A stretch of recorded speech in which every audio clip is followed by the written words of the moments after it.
that if this is a gateway for some people to express kink, fetish, SM. On the one hand, very often, if we're teaching classes and say, look, if you do a little hair pulling, a little extra scratching, a little biting, a little spanking, holding down, always want to be on top, you're doing SM. Mm-hmm. It doesn't mean you have to belong to a club. It doesn't mean that you have to decide that you are a lifestyle. I need to interrupt you. Yes. Sky's in the chat room. Yes!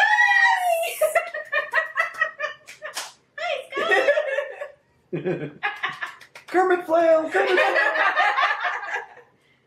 I'm so glad you got an internet connection. I'm so excited. I was worried. Yay, we're so happy. Oh. That being said, if you're using this as a gateway and being able to say, oh, well, these people are doing some of this stuff, so maybe it's okay. Maybe I can test this out. That's all great. That's fantastic. But please understand that there are So much better gateways. much better books out there that talk about BDSM, kink, fetish, proclivities, lifestyle, interests in a much more realistic fashion without it being A rich psycho asshole and a virgin. right, And without it being gross, disgusting, absolutely. without it being aggressive, without it seeming harmful. Mm-hmm. So there are other books out there. Absolutely. And one of them Absolutely. Here we go. is Exodine. There we are. This came out in, I looked this up before, but I always forget. Dates. 1985. This is first printing. This is our copy. Beautiful. Incredible book. Incredible book. Incredible book. Most of us hate the ending. But if you just sort of stop before the last chapter, You're good. you're good. It's really, really great. It talks about safe words. It talks about consent. It talks about negotiation.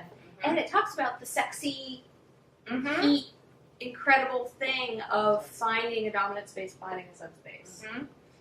And really pushing yourself and learning where that takes you and learning where you want to go. And I was actually surprised at how much about safety they talked about and how much about kind of... Yeah, and when was this published? I know, 1985. 85. Yeah. And being in a comfortable space and the fact that, it's a safe place and we're all supportive. And I really found that interesting. I didn't expect it to talk that extensively about it. But at the same time, it had these beautiful, rich scenes and Very really sexy. amazing. Yes. Very sexy. For me, it felt... I love watching people. So for me, it was like I had my own little window, and I was just kind of, watching everything play out, and to kind of create this island, and without going into too much detail, creating this atmosphere. It was interesting because it showed me things I hadn't seen. It showed me things I had seen. But it was good. It was really good. And don't take the shortcut and watch the movie. No, go on. Do not do that, because the only thing that the movie and the book have in common are title and a couple of character names and a setting. That's it. The end. No other things together. And Dana Delaney was in it. Did that not get your hopes up? We did get to see her naked. That's true. The really cool thing is that Exodine, the movie, is not available on DVD. Oh, that is good to know. Really? No one's ever published it. I guess it just wasn't good enough for that. Wasn't gonna happen. That's weird that there are films that just weren't. Because I've seen some of the films that have gone to DVD. Thank you, Shab. Maybe Anne Rice. I have seen some of the films that have gone to DVD. Shut up.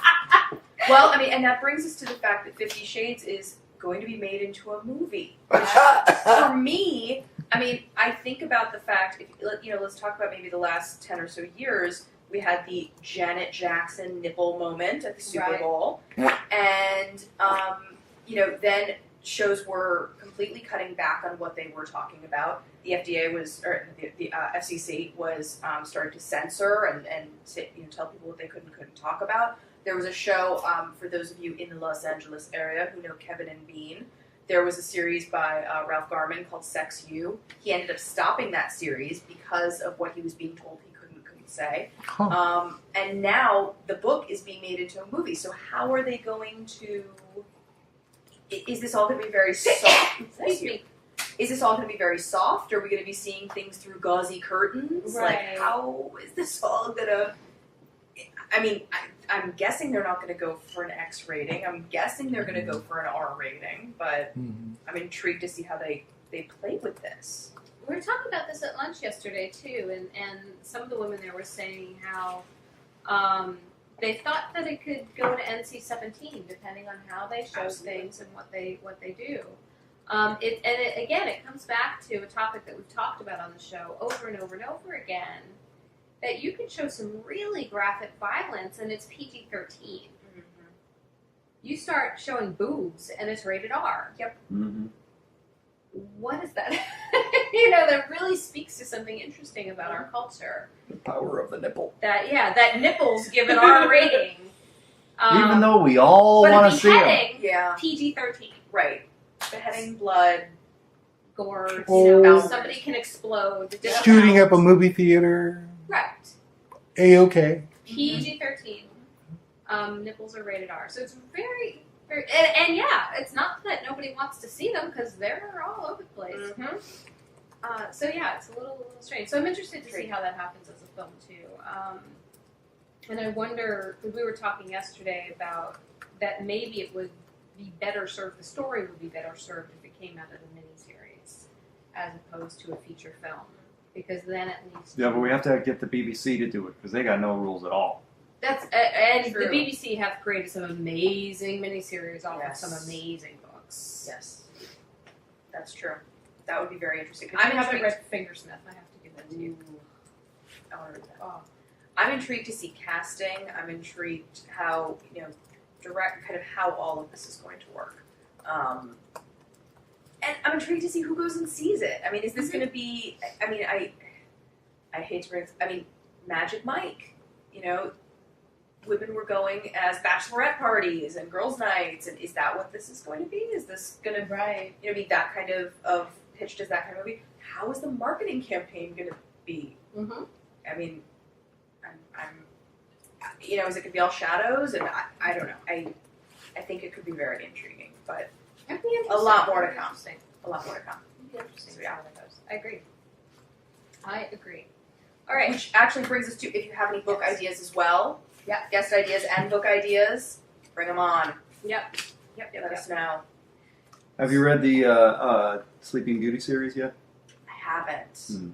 A couple people in the audience have mentioned. Ooh. Sleeping Beauty series is also Anne Rice. Yep. It's just hardcore porn. It There's about as much plot as in my stuff. I mean, Kushiel's Dart is the next on my list. That's the one. Though. Yeah, I know. Serious. I know. Yeah, the Kushiel series is some serious stuff.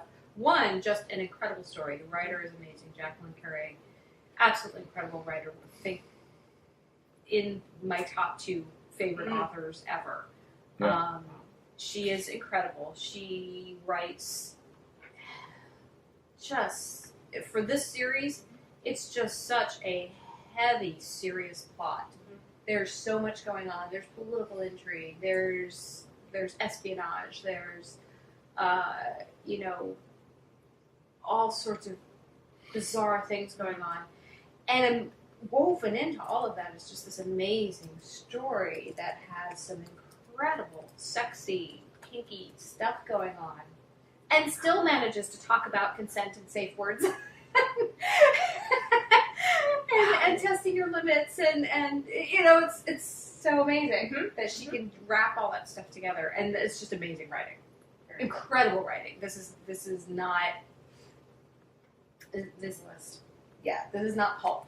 This is serious writing. Not that pulp isn't fantastic, Krista. Okay, love pulp. I don't need Krista coming after me. She's like only 5'1", but man, she can walk the punch.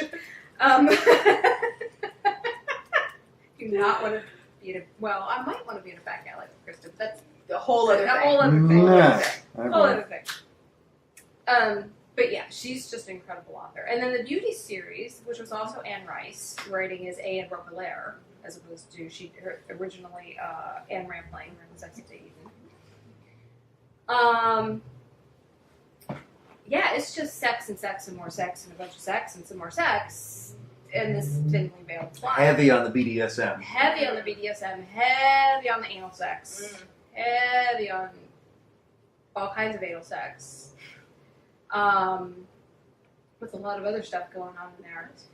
And I read the series. Puts kink.com to shame. Oh, it does. Yeah, kink.com couldn't possibly do what they did.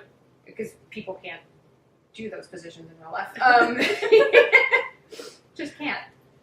I got through 2.5 of the 3 books. Because I read them one after another, and by halfway through the 3rd book, I went, "Whew, I'm full." You're done? I'm done. I can't read any more. I'm done. I'm full. Those images are going to stay burned in there for a while. Why do I have a feeling I'm going to read it and I'm going to be calling you saying, okay, wait, so this is how it's described, but how do you do that? How do you do that? Can we get dolls out? Can you just describe? Maybe we'll have a puppet show. We should have a puppet show, and We need puppets. We need to incorporate puppets. I think we need to do that. We need a little bit of Alton Brown zing. Yes. In the show.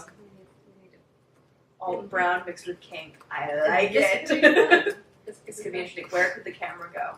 We need puppets. Yeah. He always put cameras in interesting places. We'll have to see how we can work with that.